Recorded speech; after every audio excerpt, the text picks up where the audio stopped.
It's high time I went back to the ancients and the medievals for a while.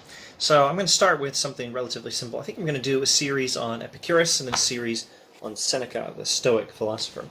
Epicurus is an ancient ethicist, and you know what? Let's just stop right there and rewind. Let's give some of the backstory. Okay. Long ago, when Western philosophy is just getting started, we have some characters we call the Pre-Socratic Philosophers, the philosophers before Socrates. As a general rule, these are metaphysicians, that is, people who study metaphysics, that is, people who are trying to figure out what is the nature of reality, what is the universe made of, that sort of thing. Okay, that's metaphysics. And the Pre-Socratics are all metaphysicians. Actually, that's not just a general rule. There's no exception that I'm aware of. So they gave interesting theories on the nature of reality. Thales said, ultimately, all is water. Anaximenes, I hope I don't get these names mixed up, I think Anaximenes said all is air. And Heraclitus said all is fire. And then Anaximander, I think, said the things that are perish into the things out of which they come to be, for they pay penalty and retribution to each other for their injustice in accordance with the ordering of time. And then Anaximander said that. Anaxagoras had another theory, and Pythagoras believed in the reality of numbers. He thought triangles exist, not just the images of triangles we look at on a piece of paper, but actual triangles, which you can't see, because triangles are by definition invisible. They are made of line segments. Line segments have no width, so you cannot see them. But you know what they are. So triangles exist. They're known with the mind, not the body. It's an early precursor to Platonism. That was Pythagoras. They're all giving theories about the nature of reality. But as a general rule, they are not interested in ethics. Pythagoras is one exception. That one is just a general rule. The pre-Socratic metaphysicians are trying to figure out the nature of reality. They're not much interested in ethics. Also, for the most part, they're materialists. They're giving materialistic explanations. I should probably mention in particular Democritus, who has an early form of atomism. He thinks reality is made of atoms, atoms being defined as the smallest indivisible pieces of matter, not the term atom as it's used in a contemporary physics textbook, because apparently we found really small particles, and we thought, hey, it's those atoms the philosophers have been talking about all this time. And then we found out you could break them up, which means they're not actually atoms in the traditional etymological sense. An atom in the traditional etymological sense is the smallest particle, and it cannot be cut. It cannot be divided. Okay, so Democritus was an early atomist and one of the pre-Socratic philosophers, and a precursor to Epicurus, who follows Democritus in atomism. Incidentally, Epicurus claimed to be a pretty much independent philosopher in his era. And let me rephrase this. The Epicureans, following Epicurus, in their era, for a few centuries after Plato and Epicurus, the Epicureans thought that their school was of independent origin. Epicurus was an original philosopher. Everyone else was saying, we're the true followers of Plato. The Epicureans were interested in that. And this is mostly true. Epicurus is largely an independent philosopher, but he does borrow at least from Democritus. Anyway, what was I talking about? The pre-Socratic philosophers are materialists, and as a general rule, the pre-Socratic philosophers are metaphysicians with no exception. As a general rule, they are materialists. They say all is matter. They give a materialistic explanation of reality, and as a general rule, they're not interested in ethics. Socrates comes along, and Socrates is interested in ethics, and he's not so much interested in metaphysics. I think he's thinking something like this. Why should I care what reality is made of, whether ultimately reality is made of atoms, and whether numbers exist, and whether water, air, fire, or something else is the fundamental thing that exists? Incidentally, water, air, fire, if you're expecting someone to say earth, I'm not aware that there was one. But there was someone else who said apeiron, the indefinite, is what reality is fundamentally made of. And hang on. Anaximenes, I think, is air. Anaximander, I think, is the one with that weird quote that I love. And I think Anaxagoras might be the one who talked about apeiron, the indefinite. Please forgive me if I'm mixing up my pre-Socratics, trying to do this off the top of my head. But Socrates thinks, what do I care about that? None of that's my business. I want to know how to be happy and how to be good. I want to know what is the good life for a human being. What is my business is figuring out what are the virtues and how can I achieve them, and How can I have a healthy, properly functioning soul? How am I supposed to live in society and community with other human beings? Also, I'd like to figure out what is the best form of government. These are the questions that are my priority as a human being. That's what Socrates is thinking. But after Socrates, everyone does metaphysics and ethics because of this.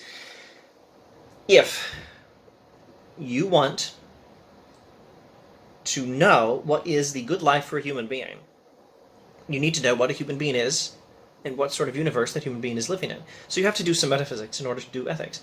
That's what you get from Plato onwards. And that continues, at least through the entire pre-modern era. From Plato to Aquinas. So that's the approach of the Stoics, that's the approach of the Epicureans, that's the approach of Plato and Aristotle, that's the approach of medieval philosophers like Augustine, Boethius, Aquinas, and so on. All right. Let's see. Before I go to Epicurus, I think I neglected to mention one minor detail. I was saying the Pre-Socratics were all metaphysicians. With some exceptions, they're only interested in metaphysics, and they're not interested in ethics. Pythagoras is one exception there. And I also should mention, if it's not already obvious, this exception to the other general rule, that they are materialists. Pythagoras is not a materialist. I don't think Parmenides was either. Maybe I should mention Herodotus as another exception. I think he was interested in ethics. I think he's a materialist, but he's an exception to the other rule. Pythagoras was an exception to both. Why am I saying all this? Just to say this. Epicurus must be understood as a philosopher who gives us a metaphysics, and who gives us this metaphysics so that he can give us an ethics. He must be understood, let's say more or less the same thing backwards now. He must be understood as an ethicist, but as an ethicist who gives us a perspective on the good life that is informed by his theory about reality. Now, what is his theory about reality? Materialism, atomism, borrowing from Democritus in this respect. There is only matter. Matter is made of atoms. Atoms exist in a void. I think if you use the Newtonian conception of space to think of the void, I think you'll be doing pretty well. I think that's more or less the idea. There's atoms in a void. Technically, there's one other detail. Sometimes the atoms swerve. It's an element of randomness included in the Epicurean metaphysics. But all reality is made of atoms in a void, and the atoms are in motion. That's it. This means there is no life after death, no eternal soul, no Platonic forms. Now, there is a soul, and there are such things as gods, but the gods are also made of matter, and the soul is not immortal. The soul is a physical thing. The soul, I think, could be understood in terms somewhat resembling some contemporary materialistic theories. The soul is something like a center of perception and consciousness in the human body. I think that's probably a rough understanding of soul that is more or less Epicurean. Maybe we'll find more in the text. Okay, speaking of the text, we need to get to it. I spent so much time on this backstory and intro. What am I holding? I'm holding the Hackett edition of some text by Epicurus. Highly recommended text, pretty affordable. If money is an issue, you'll find pretty good online public domain English translations of Epicurean texts. And I think what we're going to do is look at passages from the surviving Epicurean letters.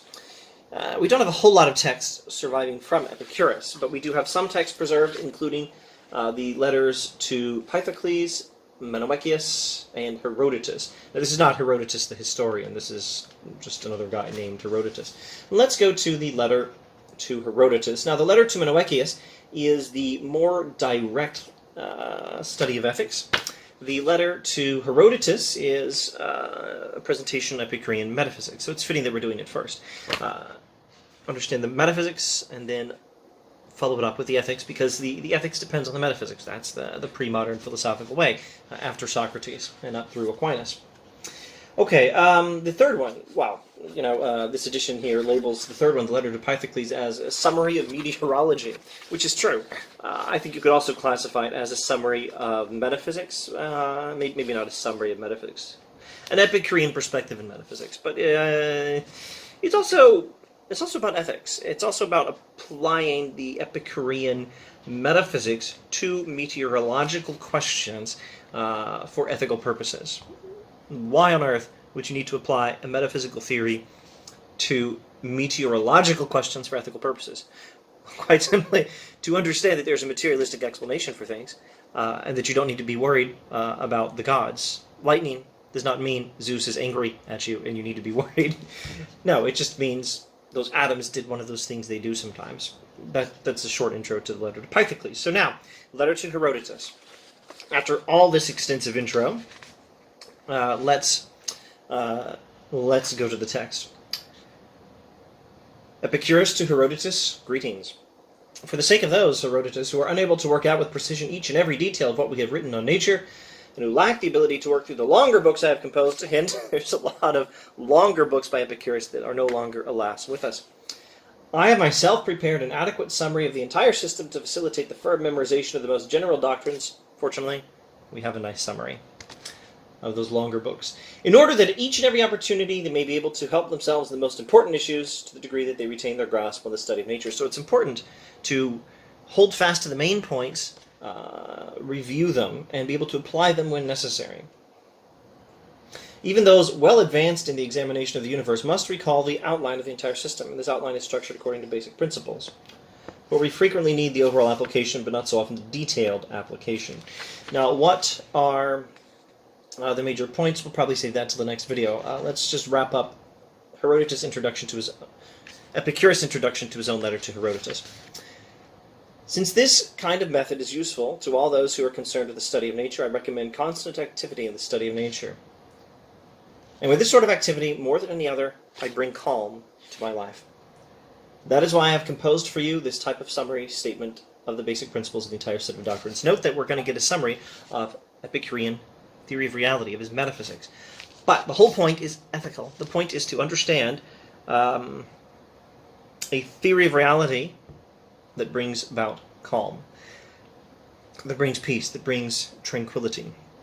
Epicurus is trying to help us achieve tranquility through his metaphysical theory. He brings through his metaphysical theory. Did I say through? I think I said through. He's trying to help us achieve peace and calmness and tranquility through his metaphysical theory. He brings calm to his life by studying nature. Now, why does studying nature bring calm to your life? Because it helps you understand the simple truths about what we human beings are, what sort of universe we're living in, and how to achieve being that kind of being in that kind of universe, how to achieve happiness. That's why this matters. According to Epicurus, and we'll start looking at some of the metaphysics, I dare say, in the next video. Thank you for watching.